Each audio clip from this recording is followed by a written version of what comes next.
우리 하나님 말씀 이사야서 9장 6절에서 7절의 말씀입니다.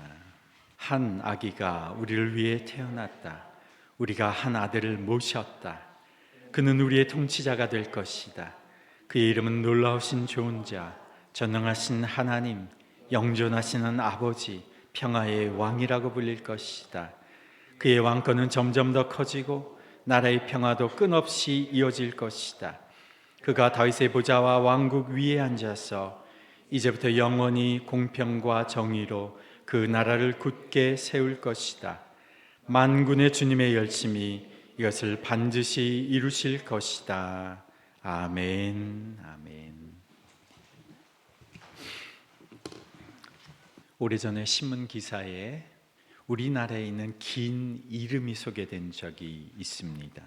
제가 한번 예전에도 언급을 드렸는데 우리나라에서 가장 긴 이름을 가진 한국인은 성까지 포함해서 무려 17자입니다. 박씨성을 가진 분인데 박, 하늘, 별님, 구름, 햇님보다 사랑스러우리 씨가 제일 긴 이름입니다. 두 번째 긴 이름이 황씨성을 가진 분의 이름입니다. 황금 독수리 온 세상을 놀라게 하다. 하씨성을 가진 긴 이름도 있습니다. 하늘빛 실타래로 수놓아. 이름에 관련된 법이 1993년에 개정돼서 5자 이상은 이제 쓸 수가 없어서 이런 긴 이름은 아마 계속 남아 있을 것 같습니다. 이런 긴 이름에는 태어난 그 아이에 대한 가족의 염원, 소망, 사랑이 담겨져 있죠. 사람이 태어나면 그 아이에게는 이름이 주어집니다. 존재를 규정하는 이름이 부여되는 겁니다. 성경을 통해서 하나님께서 행하시는 구원의 역사를 살펴보면 하나님께서 몇몇 믿음의 사람들에게 이름을 부여하시죠. 이름을 부여한다는 것은 그 사람의 정체성을 정의하는 것이기도 하고 그 사람의 인생을 규정하는 것이기도 합니다. 하나님께서 아브람에게 새로운 이름을 부여하셨습니다. 이제부터 너의 이름은 아브라함이다. 원래 아브람이라고 하는 뜻은 존귀한 아버지라는 뜻인데 이제부터 너의 이름은 존귀한 아버지가 아니라 너의 이름은 아브라함이다. 그 뜻은 열국의 아비, 많은 민족의 아비, a father of many nations. 하나님께서 갈대아 우르에서 그를 불러내셔서 가나안으로 이끌어 오셔서 그의 인생을 규정해 주시는 겁니다. 너는 이제부터 열국의 아비, 많은 민족의 아버지다. 너는 아브라함이다. 야곱이 어떤 삶을 살았습니까? 교활하고 약삭빠른 삶을 살았습니다. 그의 이름 야곱의 뜻이 발 뒤꿈치를 잡는 자, 곧 속이는 자라는 뜻입니다. 그런데 그의 이름을 하나님께서 바꾸어 부르십니다. 너의 이름은 이스라엘이다. 하나님의 축복과 약속을 받은 자, 하나님의 선택된 자라고 하는 뜻으로 그의 이름을 이스라엘이라고 규정해 주십니다. 지금 예루살렘에 위치한 이스라엘이라고 하는 나라가 바로 이 야곱이 하나님께로부터 받은 이름입니다. 고기 잡던 어부 시몬을 바위라는 뜻의 베드로라고 부르셨습니다.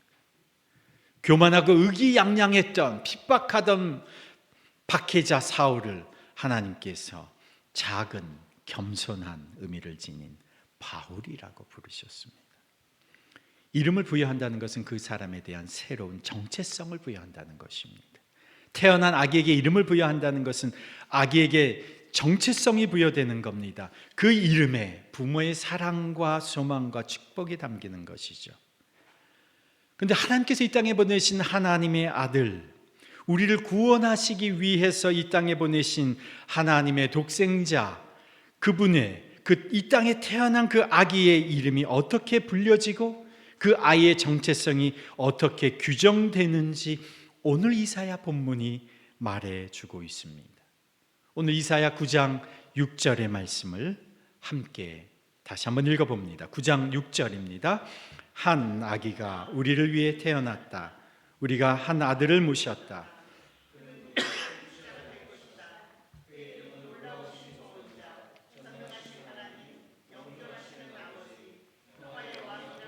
불릴 것이다. 아멘. 이사야서는 하나님의 아들 예수님이 이 땅에 태어나시기 약 700년 전에 쓰여진 예언서입니다.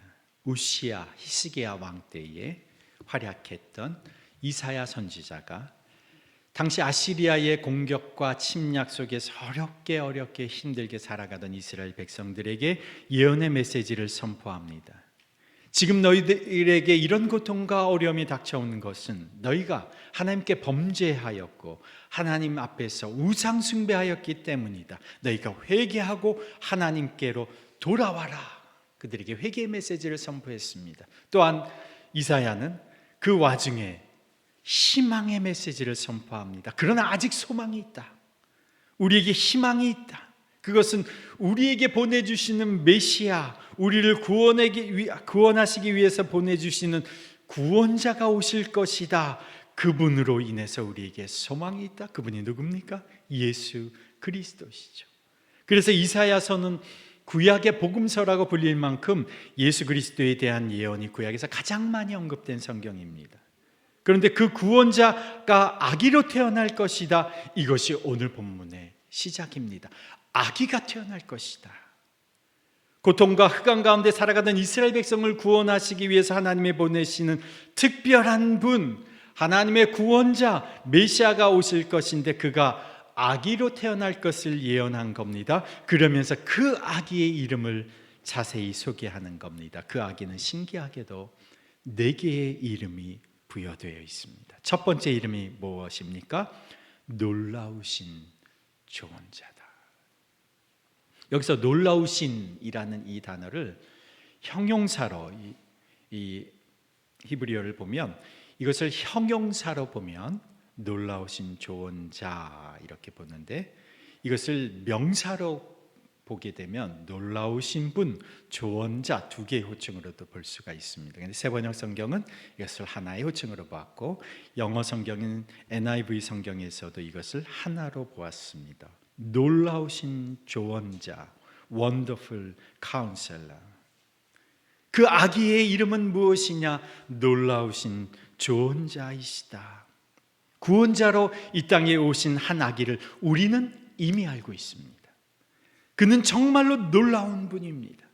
그의 탄생, 그리고 그의 삶, 그의 가르치심, 그의 사역은 놀랍습니다. 그가 베푼 기적, 그의 죽음, 그의 승천, 그의 재림도 놀라운 일입니다.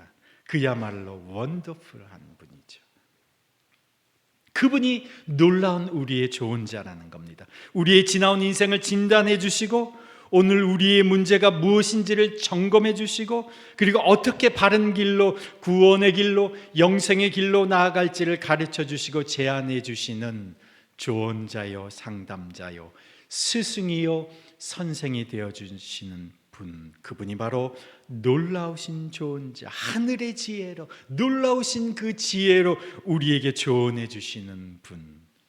태어날 아기의 이름은 놀라운 조언자시다. 두 번째 그 아기의 이름은 전능하신 하나님, 영어로는 Mighty God. 사람들은 태어난 아기를 그냥 보통의 한 아기로 볼 수 있을지 몰라도 그분은 단순히 한 사람이 아닙니다. 그분은 전능하신 하나님이십니다. 풍랑이는 파도 앞에서 그분이 꾸짖으시면 풍랑은 잠잠게 됩니다. 죽은 자 앞에서 그가 나사로야 일어나라 명령하셨을 때에 죽음 가운데서 무덤 가운데서 나사로가 일어났습니다. 사람이 말하지 않아도 그는 사람의 속마음을 이미 알고 계시고 그분은 천지 창조 때 하나님과 함께 세상을 창조하신 분이십니다. 부활하신 예수님은 공간과 시간을 초월해서 제자들에게 나타나셨고 사망과 죽음의 권세를 사로잡고 있었던 사탄과 마귀의 권세를 무너뜨리시고 멸하셨습니다. 아기로 우리 가운데 태어나셨지만 우리와 같이 사셨지만 우리를 너무도 잘 아시고 이해하시지만 우리의 허물과 실수를 너무도 다 알고 계시지만 우리의 연약함과 한계가 무엇인지를 다 이해하시지만 그는 불가능이 없으신 전능하신 하나님이시다. 세 번째 그 아기의 이름은 영존하신 아버지. Everlasting Father. 아기의 이름이 영원히 존재하시는 아버지, 아기인데 아버지다 이렇게 호칭을 하죠. 여기에서의 아버지는 보호자를 의미합니다. 인간의 보호자는 우리의 아버지죠. 육신의 아버지죠. 그러나 우리의 육신의 아버지는 곧 다 돌아가시지만 나의 보호자는, 지금 나의 인생의 보호자는 다 돌아가시지만 그는 영원하신 보호자시다. 60세 중반이 되신 한 중년의 신사분이 모친상을 당하시고 나서 개인적으로 만난 자리에서 그분이 저한테 이렇게 말씀을 하시는 거예요. 이번에 어머니 돌아가시면서 양가 집안의 모든 부모님이 이제 다 돌아가셨다는 거예요. 이제 아무도 부모님이 안 계시니 이제 정말 천의 고아가 된 것 같다. 그런 말씀을 하셨어요. 60세 중반에 정말 부모님 다 돌아가시니까 이제 나는 고아구나. 우리의 울타리가 되어주시는 부모님은 언제나 그 자리에 계시지 않습니다. 이미 우리 중에도 부모님의 그 울타리가 다 없어져 떠나가신 분들 계시죠. 저도 양쪽에 이제 어머니만 살아 계시는데 아버지가 안 계신 빈자리가 가끔씩 얼마나 크게 느껴지는지 모릅니다. 그런데 우리 중에는 나는 그런 부모라는 울타리를 제대로 누리지 못하고 살았어도, 나는 부모의 보호를 제대로 받지 못하고 자랐어도 우리에게 오시는 그분은 누구신가? 영원히 존재하시는 보호자가 되어주신다. 언제나 우리의 울타리가 되어주시고 우리의 아버지가 되어주시는 그분이 우리 주 예수 그리스도시다. 아무도 이 세상에서 나를 보호해주지 못해도 우리에게는 영원히 우리를 보호해주시는 분이 계시는데 그분이 우리 주 예수 그리스도시다. 이사야는 그 아기의 이름을 영존하시는 아버지시다. 네 번째, 그 아기의 이름은 평강의 왕이다. 영어로는 Prince of Peace. 그분은 이 땅 가운데 평화를 가져다 주시는 분이시다. 하나님의 통치를 이 땅 가운데 구현하시는 왕으로서 오시는데, 세상의 왕들은 무력으로 세상을 무력으로 다스리고 무력으로 사람들을 통치하고 다스리지만 이분은 우리 가운데 평화를 가져다 주시고 평화로 다스리시고 통치하시는 분이시다. 그래서 예수님께서 이 땅 가운데 오셔서 하나님과 우리의 사이에 평화를 이루어 주셨고 사람과 사람 사이에 완전한 평화를 가져다 주셨습니다. 그가 평화로 다스리시는 완전한 세상이 올 것이고 모든 것이 평화의 왕 되신 그분 앞에 무릎을 꿇게 될 것이다. 태어날 아기에게 4개의 이름이 부여됩니다. 그것은 그분이 하실 역할이 규정되는 겁니다. 그는 우리 인생을 놀랍게 인도하시고 조언하시는 분이시다. Wonderful Counselor시다. 그는 아기로 오셨지만 전능하신 하나님이시다. 그에게는 불가능한 것이 없다. 못할 것이 없다. 그는 Mighty God이시고 그는 영원하시는 영존하시는 아버지가 되셔서 우리를 책임지시고 영원히 보호하신다. 그는 Everlasting Father. 그는 우리에게 평화로 통치하시고 다스리시는 왕이시다. 그는 Prince of Peace시다. 지금 이사야가 이것을 예언하는 겁니다. 우리는 지금 이미 예수님께서 오시고 나서 2000년이 지난 뒤의 시점에 이 이야기를 들으면서 그분이 예수 그리스도시지 이미 알고 이야기를 듣지만 지금 이사야는 700년 전에 이 예언을 하는 겁니다. 그런데 이 이사야의 예언을 읽으면 이 9장 6절을 우리가 읽어보면 이 예언은 마치 미래에 대한 예언이 아니라 바로 오늘의 현실인 것처럼 느껴집니다. 6절이 이렇게 시작하지 않습니까? 한 아기가 우리를 위해 태어났다. 우리가 한 아들을 모셨다. 여기 본문의 동사가 완료 시제로 쓰여져 있습니다. 이미 이것이 이루어진 것처럼 표현하고 있는 겁니다. 700년 후에 벌어질, 실제로 이사야는 그게 몇 년 후에 벌어질지를 정확히 알지는 못했죠. 그러나 700년 후에 벌어질 일인데 이사야는 이것이 마치 이곳에 이미 존재하고 벌어지고 있는 것처럼 고백하는 겁니다. 이것을 우리는 예언적 완료라고 말하는 거죠. 예언인데 이미 완료된 것처럼 표현하는 거죠. 아직 일어나지 않았는데 이미 완료된 것처럼, 이미 현실인 것처럼 살아가고 있는 겁니다. 이것이 무엇이냐? 이것이 이사야가 오실 메시아의 길을 예배하며 살아가는 방법인 겁니다. 이게 현실인 것처럼, 지금 당장 이루어지지는 않았지만 마치 그날이 오늘인 것처럼 이사야가 살아가는 거죠. 이것이 주의 길을 예배하며 살아가는 이사야의 삶의 자세인 겁니다. 이 예언이 이사야의 입술로 이렇게 예언되고 나서 700년 후에 정말 그가 말한 대로, 예언한 대로 그분이 이 땅에 오셨습니다. 구약에서 4개의 특별한 호칭으로 불려졌던 그 아기가 이 땅에 태어났습니다. 그 아기가 태어날 때 하늘에서는 천사들의 대합창이 있었습니다. 누가복음 2장 14절에 보면 천사들이 둘러싸여서 지극히 높은 곳에서는 하나님께 영광이요, 땅에서는 하나님이 기뻐하신 사람들 중에 평화로다 라고 하는 찬송이 울려 퍼졌습니다. 이사야서 구약에서 이 아기에 대해서 4가지 호칭을 부여하면서 그가 무슨 일을 행하실 것인지를 규정해 주었다면, 실제로 태어난 아기가 어떻게 호칭되었는가?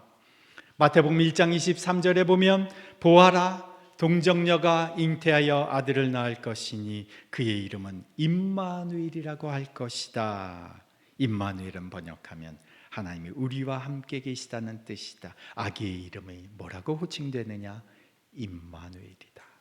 마태복음 1장 21절 함께 읽습니다. 마리아가 아들을 낳을 것이니 너는 그 이름을 예수라고 하여라. 그가 자기 백성을 그들의 죄에서 구원할 것이다. 아기 이름은 무엇인가? 예수다. 그 뜻은 그가 자기 백성을 죄에서 구원하신다. 그리고 1장 16절로 다시 올라가서 보면 마리아에게서 그리스도라고 하는 예수가 태어나셨다. 아기는 그리스도다. 그리스도는 기름 부음을 받은 자, 하나님의 선택하신 그분이라는 뜻입니다. 신약에서 불려진 이 아기의 이름은 3가지로 추계하게 됩니다. 임마누엘, 예수, 그리스도. 구약에서 불려진 4가지 호칭은 어디에 다 포함되어 있느냐? 그리스도라고 하는 이 호칭에 다 들어가 있는 겁니다. 구약에 예언된 바로 그 약속된 그분이라는 뜻이죠. 그래서 임마누엘, 예수 그리스도라고 하는 뜻은 임마누엘, 여기 우리와 함께 하시는 그분이 우리를 구원하시는 분이시며 구약에서 예언된 바로 그분이시다.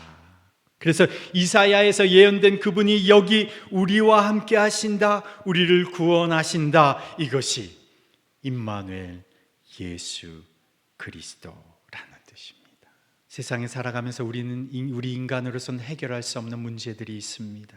죄의 문제, 불안의 문제, 질병의 문제, 저주의 문제, 죽음의 문제, 우리 인간으로서는 해결할 수 없는 그 모든 문제들 임마누엘 예수 그리스도시면 다 해결됩니다. 예수는 임마누엘 예수 그리스도 이 시기에 죄를 이깁니다. 임마누엘 예수 그리스도는 불안을 이깁니다. 임마누엘 예수 그리스도는 질병을 고치십니다. 임마누엘 예수 그리스도는 사탄과 마귀의 저주를 이기십니다. 임마누엘 예수 그리스도는 죽음을 이기시는 분이십니다. 그러므로 우리가 임마누엘 예수 그리스도를 믿는다는 것은 그 예수 그 이름의 권세로 인하여 죄를 이기고 불안을 이기고 병고를 이기고 마귀를 이기고 죽음을 이기는 것을 의미합니다. 그래서 우리는 그분의 이름을 부르는 거죠. 임마누엘 예수 그리스도시여. 그분의 이름을 부를 때마다 우리는 그분의 능력을 우리 안에서 경험하며 그분의 이름을 우리는 찬양하는 겁니다. 이사야는 어떻게 오실 메시아를 준비하며 살았습니까? 마치 그 일이 오늘 이미 실현된 것처럼 그렇게 살았습니다. 그래서 그는 어떻게 오실 메시아를 준비하며 살았는가? 하나님께서 내가 내 메시지를 전하려고 누구를 보낼까? 하나님께서 물으실 때에 이사야는 이렇게 대답하죠. 주여, 내가 여기 있사오니 나를 보내시옵소서. 소명에 대한 즉각적인 응답입니다. 이사야는 하나님의 부르심에 즉각적으로 응답하면서 하나님 앞에 헌신합니다. 내가 여기 있습니다. 나를 보내주십시오. 이거 저거 따지지 아니하고 하나님 앞에 즉각적으로 헌신하고 순종하는 겁니다. 이거 따지고 저거 따지고 그러다 보면 열차는 이미 떠나버리는 거죠. 하나님의 열차에 이사야는 즉각적으로 올라탄 겁니다. 하나님을 대변해서 자신의 입술로 하나님의 메시지를 즉각적으로 가서 전하고, 무슨 메시지이든지 간에 하나님의 나팔이 되어 그 메시지를 순종하여 전한 것입니다. 또한 이사야는 오실 메시아를 어떻게 준비하며 살아갔는가? 하나님이 전하게 하신 그 메시지를 전하면서 그가 전한 심판의 메시지, 회개의 메시지 때문에 때때로 이스라엘 백성들에게 그는 거부를 당했습니다. 그가 소망의 메시지뿐만이 아니라 심판과 회개의 메시지를 전했기 때문에 그렇죠. 그런데 이사야는 사람들의 반응과 상관없이 전해야 할 메시지를 전함으로써 받게 되는 불이익과 대가를 그는 치르면서 살았습니다. 이사야가 어떻게 죽었는지 성경에는 나와 있지 않지만 유대인 전통에 따르면, 탈무드의 기록에 따르면 이사야는 므낫세 왕 때에 톱으로 몸이 잘려서 순교했다, 이렇게 전해집니다. 오실 메시아의 길을 준비하며 살다가 그는 그 메시지를 세상 사람들에게 전하며 회개의 메시지, 심판의 메시지를 사람들에게 전하다가 거부당하고 순교당하여 죽은 것입니다. 대가를 치렀던 것이죠. 그는 오실 메시아를 한 번도 보지 못했지만 그 메시아의 길을 예비하고 준비하면서 자신의 생명을 드렸습니다. 이미 오신 예수님을 우리는 알고 있습니다. 예수님의 탄생을 우리는 다 들었습니다. 임마누엘 예수 그리스도를 이미 알고 그 예수님을 믿고 살아가는 우리는 다시 오셔서 심판하실 재림의 주 예수님을 우리는 준비하며 살아가는 사람입니다. 어떻게 준비하고 어떻게 예비하면서 살아갈까요? 이사야처럼 자원하여 즉각적인 순종으로 응답하는 겁니다. 무엇에 응답하며 순종하여야 할까요? 아직 다 성취되지 않은 말씀이 있습니다. 이사야서 9장 7절의 말씀, 6절에서는 그 일이 현실로 이루어진 것처럼 얘기하지만 7절에서는 아직 다 이루어지지 않은 일들이 있습니다. 이사야서 9장 7절 함께 읽습니다. 그의 왕권은 점점 더 커지고 나라의 평화도 끝없이 이어질 것이다. 그가 다윗의 보좌와 왕국 위에 앉아서 이제부터 영원히 공평과 정의로 그 나라를 굳게 세울 것이다. 만국의 주님의 열심이 이것을 반드시 이룰 것이다. 주님이 이루시는 완전한 하나님의 통치, 하나님의 왕권과 평화가 이루어지는 그때까지, 그것이 완전히 이루어질 때까지, 그 나라는 점점 확장되어져 가고 끝없이 이어져 가는데 그것이 완전해질 때까지, 성취될 때까지 내가 자원하는 겁니다. 무엇을 위해서? 주님이 친히 통치하시는 하나님 나라와 복음을 위해서. 그리고 그로 인한 대가는 기꺼이 치르겠다는 각오로 이사야가 놀라우신 조언자, 전능하신 하나님, 영존하시는 아버지, 평화의 왕을 위해서 자원하여 말씀의 도구가 되어서 자신이 그 말씀을 전하고 그 말씀을 전한 대가를 치렀던 것처럼 오늘 살아가는 우리들은 다시 오실 임마누엘 예수 그리스도, 그분의 복음과 하나님 나라를 위해서 자원하고 기꺼이 그 대가를 치러야 하는 겁니다.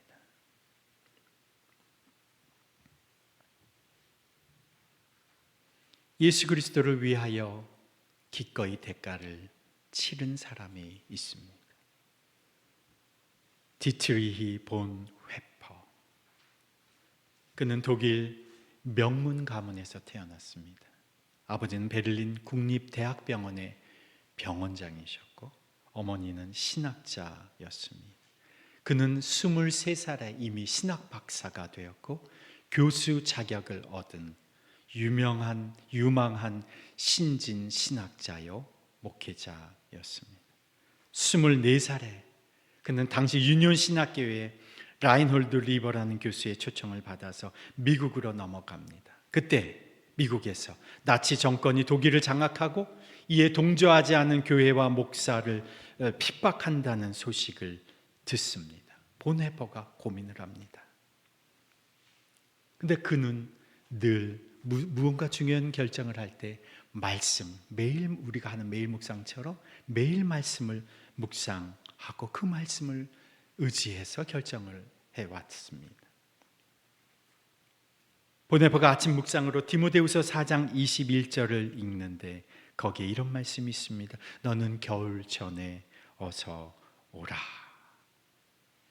바울이 디모데에게 건너오라는, 빨리 오라고 하는 그 말씀을 읽으면서 그는 그 말씀이 꼭 자신에게 한 말씀으로 이해가 됐습니다. 겨울 전에 어서 오라. 이것이 만약 나에게 주어진 말씀이라면 나는 이 말씀에 순종하겠다라는 생각으로 그는 리버 교수에게 자신이 왜 미국에 머물 수 없는지, 미국에서 교수로 초빙을 받아서 이제 거기에서 가르치면 됐는데 왜 그것을 할 수 없는지에 대해서 이유를 편지로 보냅니다. 이렇게 썼어요. 역사의 몹시 어려운 국면에 나는 독일 그리스도인과 함께 살고자 합니다. 나는 이 시대의 시련을 내 민족과 함께 하지 않는다면 전쟁 이후에 독일 그리스도인과 제외할 수 있는 권한이 없을 것입니다. 그리고 그때의 심정과 결단을 자유를 찾는 길이라는 시로 남겼습니다. 그의 고백이죠. 그의 결단의 고백이죠. 하고 싶은 일을 하려고 하지 말고 옳은 일을 하려고 하라. 가능한 것 속에 떠 있지 말고 용감하게 현실적인 것을 붙잡아라. 자유는 사고의 도피 속에 있지 않다. 그것은 행동 속에만 있다. 소심한 망설임에서 삶의 풍파 속으로 나오라. 하나님의 계명과 신앙만을 의지하라. 그리하면 자유는 기쁨으로 내 영혼을 맞이하리라. 그리고 39살의 나이로 반정부 활동을 했다는 죄명으로 그는 교수형에 처해져서 생을 마감합니다. 그가 감옥에 있으면서 이때죠. 12월 대림절 기간을 지나면서 부모님과 약혼자에게 보내는 편지에 이렇게 썼습니다. 그 선한 힘에 고요히 감싸여 그 놀라운 평화를 누리고 나 그대들과 함께 걸어가네. 나 그대들과 한 해를 여네. 저 촛불 밝고 따스히 타올라 우리의 어둠 살라버리고 다시 하나가 되게 하소서. 당신의 빛이 빛나는 이 밤, 그 선한 힘이 우리를 감싸시니 그 어떤 일에도 희망 가득 주 언제나 우리와 함께 계셔 하루 또 하루가 늘 새로워. 그가 남긴 대림절에 남긴 마지막 시였습니다. 우리 모두 대림절에 매주 촛불 밝히면서 이사야처럼 본회퍼처럼 그분을 기다리며 마치 그분의 오심이 오늘 우리의 현실인 것처럼 예언적 완료형으로 오늘을 살아가십시다. 그분에게 자원하고 그로 인한 대가를 회피하지 않는 삶을 우리가 살아가십시다. 그때 우리는 임마누엘 예수 그리스도 그분의 그 선한 힘에 감사여서 살아가게 될 것입니다. 기도합니다. 아기로 우리 가운데 오신 임마누엘 예수 그리스도를 찬양합니다. 예수님은 오늘을 살아가는 우리를 지도하시는 놀라우신 좋은 자이십니다. 우리는 약하나 주님은 전능하신 하나님이십니다. 우리의 부모는 영원한 나의 울타리가 되어주지 못하지만 주님은 나의 영존하시는 아버지가 되어주십니다. 그리고 우리 인생의 이 땅에 완전한 평화를 가져다 주시는 평화의 왕이십니다. 이 메시아가 우리가 믿는 예수님, 우리가 경험하는 주님이십니다. 임마누엘 예수 그리스도요. 다시 오실 주님. 그날을 현재형으로 준비하며 살아가는 자가 되게 해 주십시오. 오늘도 펼쳐가신 하나님 나라와 복음을 위하여 자원하고 그로 인한 대가를 회피하지 않는 삶을 살게 하여 주옵소서. 임마누엘 예수 그리스도의 그 능력과 보호하심과 지도하심 속에 살아가는 이번 한 주 되게 하옵소서. 이제는 다시 오실 임마누엘 예수 그리스도의 한량없는 은혜와 하나님 아버지의 무한하신 사랑과 성령님의 교통하심과 역사하심이 자원하여 헌신하고 그 대가를 기꺼이 치르며 살기로 결단하며 이제 세상으로 나아가는 주님의 백성들 위에, 그 가정과 일터 위에, 그리고 더비교회 공동체 위에 이제부터 영원토록 함께 하시기를 간절히 축원하옵나이다. 아멘.